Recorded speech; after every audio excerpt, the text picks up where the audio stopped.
lot of what we're going to say might be a little controversial. Which type of investor is the Morby Method good for? Can get into a property zero money down. And they were off by $2,000. You don't want to piss off your transactional lender. So there are 3 ways to summarize. First, what is the Morby Method? Hello everyone, welcome to the Morby Method series that we are doing with Alyssa Ritchie here from Elite Hubb TC, a phenomenal TC team with ladies in pink. Tell us a little bit about yourself, the TC team, your story, and what has got you here. Yeah, well, thank you for having me today. This is going to be super fun, and probably a lot of what we're going to say in the next couple videos might be a little controversial, but we'll get past it. It's totally fine. But basically, so I started out in real estate in 2017 as a traditional broker or a real estate agent, depending on where you are is what it's called.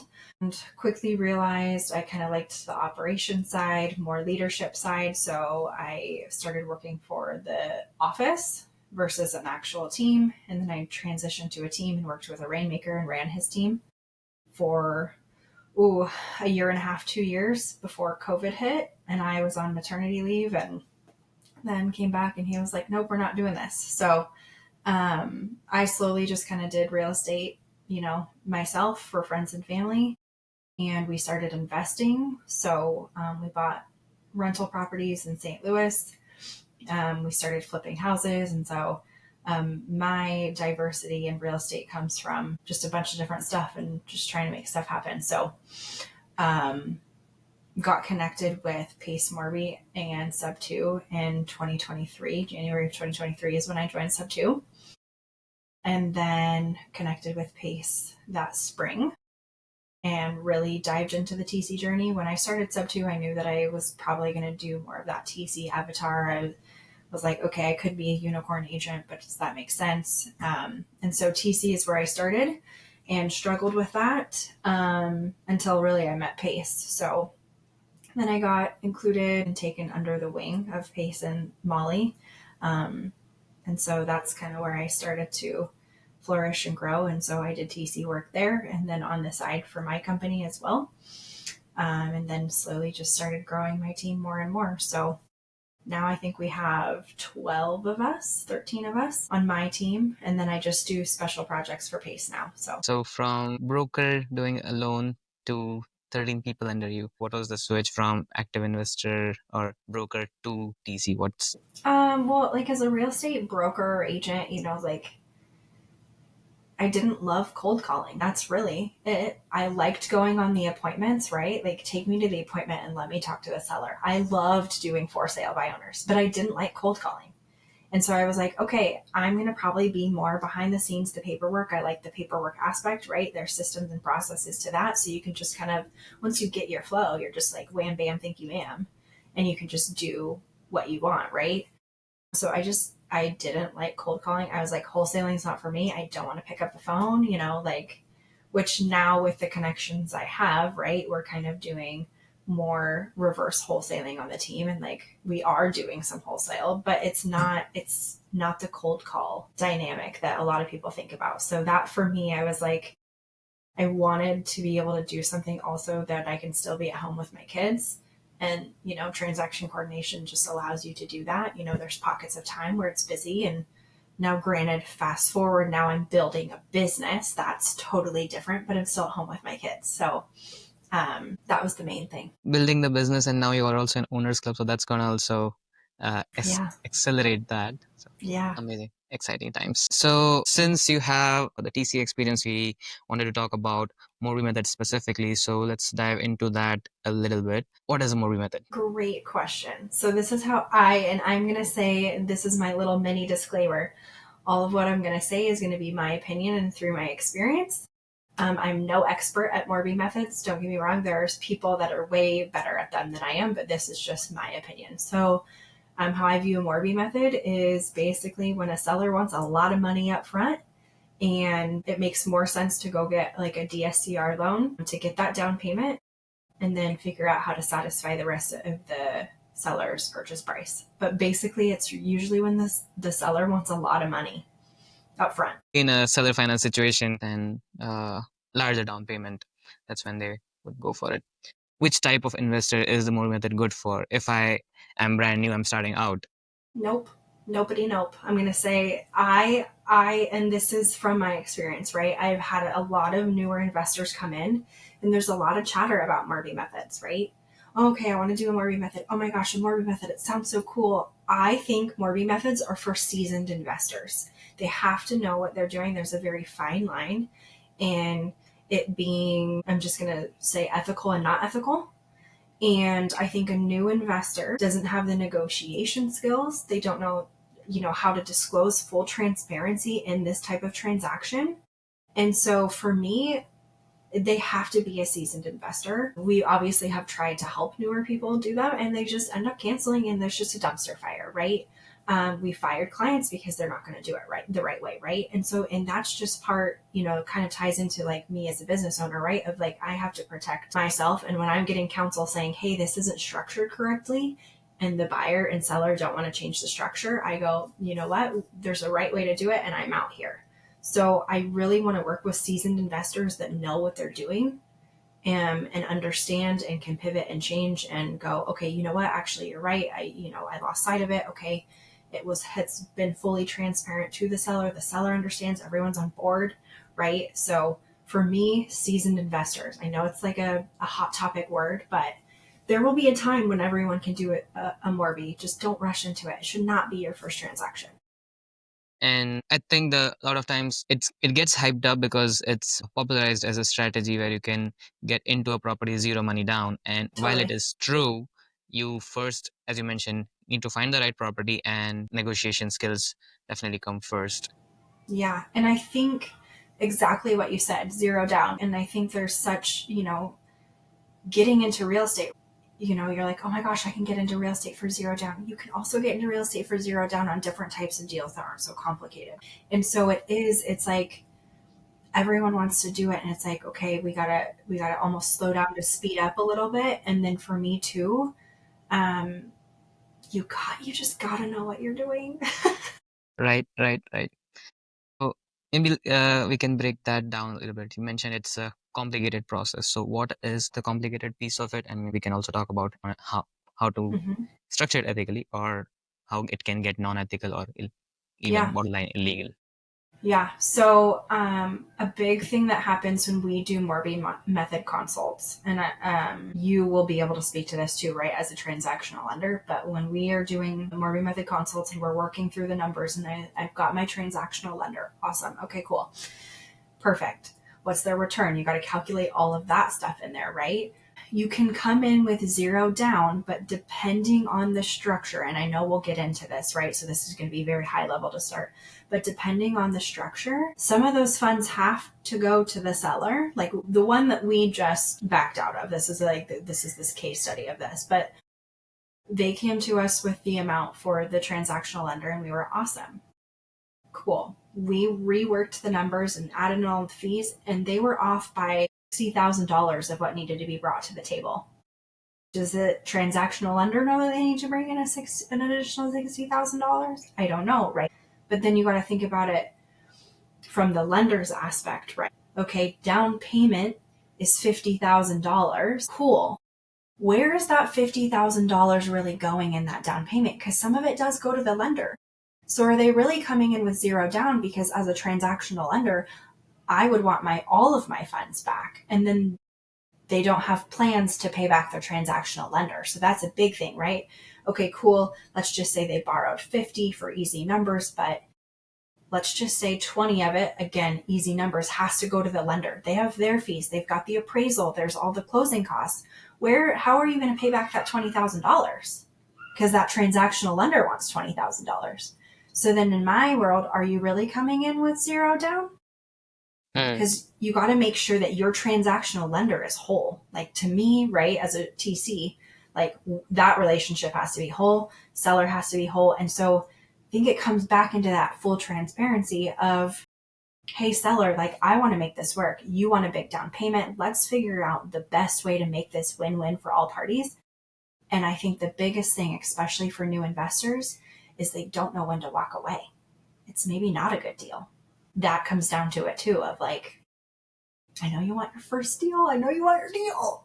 I want that deal for you, right? But you got to do it smart and you got to do it right. Because you don't, It's a relationship game. Real estate is a relationship and a numbers game.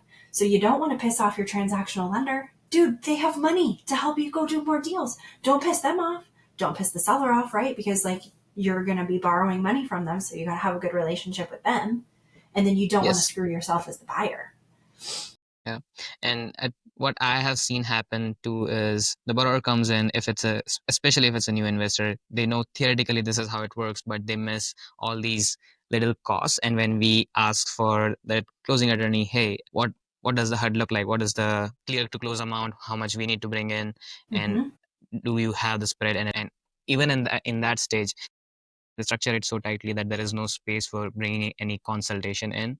And Totally. I've had a lot of people like, I don't need a TC. I know how to structure this. And we either go back and forth on this, or we just end up not funding that at all. And that's absolutely the key structure.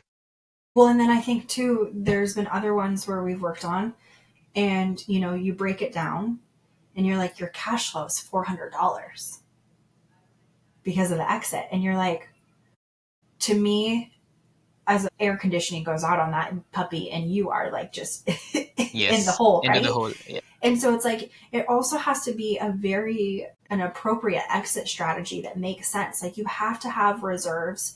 Now they had some more reserves, but like, okay, again, I always as a TC have to go like worst case scenario, right? I'm a very positive person, but I also have to go worst case scenario because we've also been on the other side of it investing, right? Yes. You know, we had long distance investments, which we've sold off because long distance, there's a time for that, but not at the beginning, right?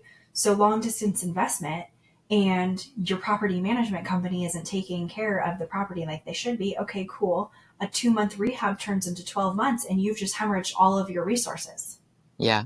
And you're starting over. So $400 a month, it sounds great. Cool. $400 coming in out of your investment. Cool. But not with 4 partners. There were 4 partners on it. No way. Oh my God. Okay. So it's you got to have good cash flow too. Definitely. And the reserves portion that you mentioned, same thing. New investor, I want to get in zero down. And then the DSCR, they go to DSCR lender, they ask, show us your reserves. And they're like, I don't have any reserves. And then they're scrambling for, can I get a DSCR lender that doesn't look for reserves? But totally, because, and here's the thing, and you'll agree too, and I'm going to probably butcher this saying, but a quarter is better than no quarters. And so why not come in with a partner? Go find a private money partner, maybe a credit partner that can qualify, that has the reserves. Cultivate those relationships where you can go, okay, cool. Maybe let's do this, right? And then you have, it's kind of turned into that more of that PMP situation. Maybe they're also your credit partner. And then it goes into, let's go do this more than once. And then, okay, cool. We're partners on it because then it brings you value of you co-owning that asset. Now, granted, back to the other story, you know, there was 4 partners and not much cash flow, but it's like, how can you make it so win-win where it's like figuring out how to rinse and repeat it? I think that's the portion where the experience itself comes in. It's a creative strategy, but that doesn't get you off the hook for finding a right deal. And only if it's the right deal, you can accommodate all those people in. And Totally. if you can do that, then it's definitely going to be a win for sure. Totally. And cool, it's your first deal and you partnered with someone. It's better than no deals. Or putting yourself in a situation that you can't get out of. Yeah, that's going to be even worse. Your first deal that's going to hemorrhage the money you don't have, it's going to be worse. Yeah. Then you really have no money. Yeah. And it's, again, it's also the same saying, different way as Pace says it. 50% of something is better than 0% of nothing. So exactly. Bring in a partner. Yeah. We said we want to talk about the legality of things, or how you are doing this now. Yeah, we can jump into that a little bit. Because this one's going to be a little bit more high level, and then we're going to deep dive. Yeah. Cool. So the way that we are doing Morbies now, and again, I'm not an attorney. This is just kind of how my brain works and how I think it should be done. Again, we haven't done one totally like this yet. We have a few in the pipeline that this is how we're going to do. But again, if the attorney comes back and says, hey, we can't do it this way, it'll pivot and change, right? So, but this is the information that I have today. So we might just need to do updated videos for all the people listening in the future. contact Yeah. us today to do Morbies the right way. But really, the way that we are going to do Morbies is the seller has to be on the LLC as a capital contributor. Some banks will allow that, some will not. So, that kind of goes back to some banks will allow a second position. Now, I will work with a bank that allows a second position also.